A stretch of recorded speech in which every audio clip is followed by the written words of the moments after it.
안녕하십니까? 한국기술교육대학교 2019학년도 물리 1 논술 해설을 맡은 교양학부 안윤호 교수입니다.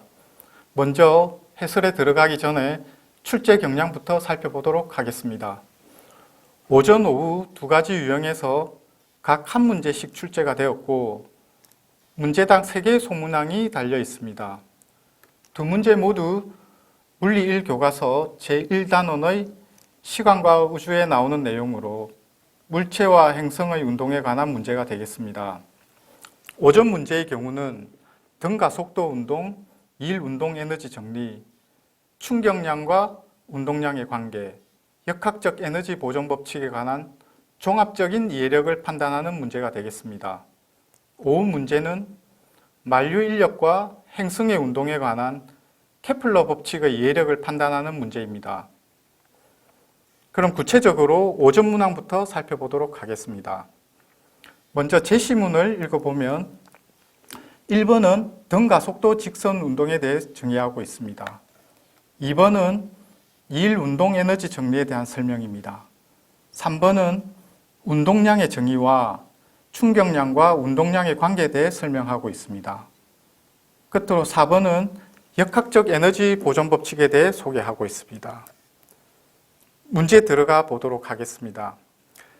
그림과 같이 정지해 있던 물체가 힘 F를 받아 AB 구간에서는 수평에서 직선 운동을 하고 B 지점에서 힘이 제거된 이후 곡면을 따라 운동하는 경우가 되겠습니다.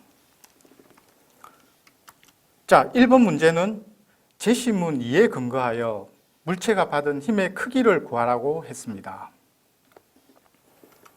풀이 과정을 함께 보도록 하겠습니다. 제시문 2는 일 운동 에너지 정리였습니다.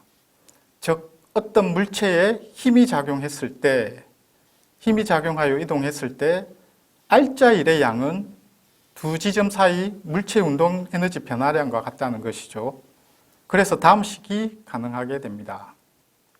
물체의 한 일을 W라고 했을 때 1W는 힘과 거리의 곱이 되고 이것은 곧 움직인 두 지점 사이의 운동 에너지 변화량과 같다는 것이죠. 물체의 처음 속도 V0가 0이므로 따라서 초기 운동 에너지는 제로가 됩니다. 제로가 되죠. 따라서 차이를 빼면 운동 에너지 변화량은 2분의 1 mv 제곱이 되는 것입니다. 이 식으로부터 힘 F를 구하면 2S분의 mv 제곱을 유도할 수 있습니다. 물론 여러분들이 아래 별에서 보듯이 등 가속도 직선 운동 관계식으로부터 가속도를 먼저 구하고 뉴턴의 제2법칙으로부터 힘을 구해도 되겠지만 문제에서 제시문 2에 근거하라고 했습니다. 따라서 여러분들이 높은 점수를 얻으려면 출제 의도에 맞게 풀이 과정을 제시해야 되겠습니다. 다음 2번 문제를 보도록 하겠습니다. 2번 문제는 제시문 3에 근거하여 물체가 정지해 있던 초기 위치 A 지점에서 B 지점에 도달할 때까지의 걸린 시간을 구하라고 했습니다.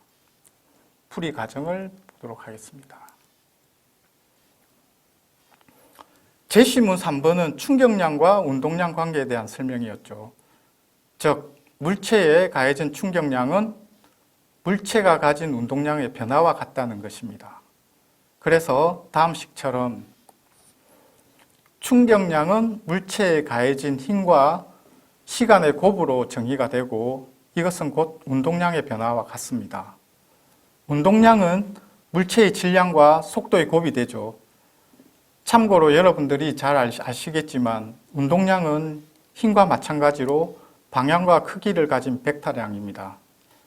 자, 이때 초기 속력이 정지한 상태였기 때문에 V0를 0으로 놓으면 운동량 변화는 V0가 됩니다.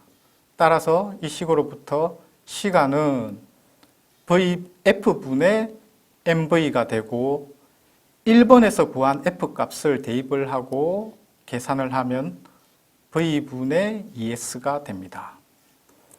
이 문제도 마찬가지로 등가속도 직선운동 관계식으로부터 가속도를 유도하고 시간을 구할 수도 있겠지만 문제에서 제시문 3에 근거하라고 했으니 충격량, 운동량 관계식으로 풀어야 높은 점수를 얻을 수 있겠습니다. 3번 문제를 보도록 하겠습니다.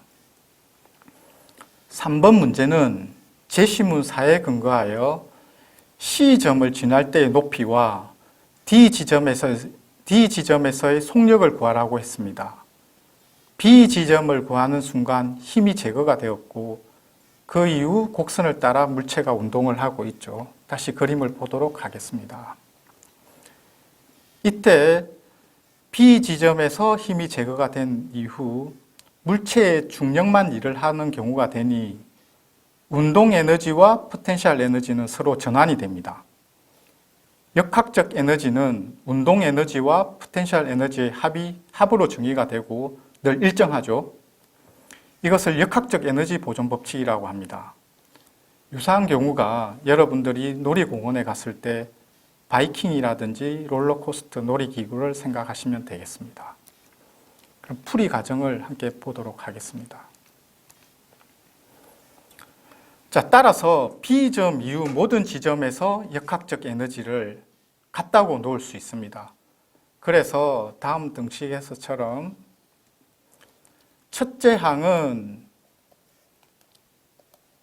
B 지점에서의 역학적 에너지가 되고 두 번째는 C 지점에서의 역학적 에너지입니다. C 지점에서 물체의 속력이 2분의 1 mv 제곱이 되고 우리가 구해야 되는 높이를 hc라고 합시다. 세 번째는 D 지점에서의 역학적 에너지, 네 번째는 D를 쓰도록 하겠습니다. 네 번째는 E 지점에서의 역학적 에너지입니다. 이때 D 지점은 높이가 0인 지점이므로 운동 에너지만 있습니다. 우리가 구해야 되는 속력을 VD라고 합시다. 이 지점은 물체가 최고 높이에 도달하여 순간 정지하였기에 포텐셜 에너지만 존재하게 되겠죠. 문제에서 높이를 3h로 주어졌습니다. 자, 그러면은 먼저 C 지점에서의 높이를 계산해 보도록 합시다. 우리가 첫 번째와 네 번째 식을 가져와서 계산을 하게 되면 V 제곱값을 유도할 수가 있습니다. 왜냐하면 다음 식에서 mv 제곱값이 필요하기 때문이죠. 결국 우리가 C 지점에서 높이 hc를 구해야 되기 때문에 두 번째 식과 네 번째 식을 가져와서 풀어봅시다. 이때 앞에서 구한 mv 제곱값을 여기에다가 놓고 정리를 하게 되면은 C 지점에서의 높이는 2분의 5h로 계산이 됩니다. 다음으로 D 지점에서의 속력은 세 번째 항과 네 번째 항에 대한 등식을 가져오도록 합시다. 이 등식에서 우리가 구해야 되는 VD 값은 지금 현재 VD의 제곱 형태로 나와 있습니다. VD 제곱이 6GH로 계산이 되죠.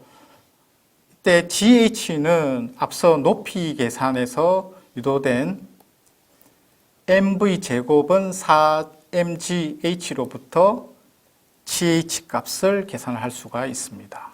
이 값을 일단 대입을 하게 되면 우리가 원하는 D 지점에서의 속력은 2분의 루트 6V가 되는 것입니다.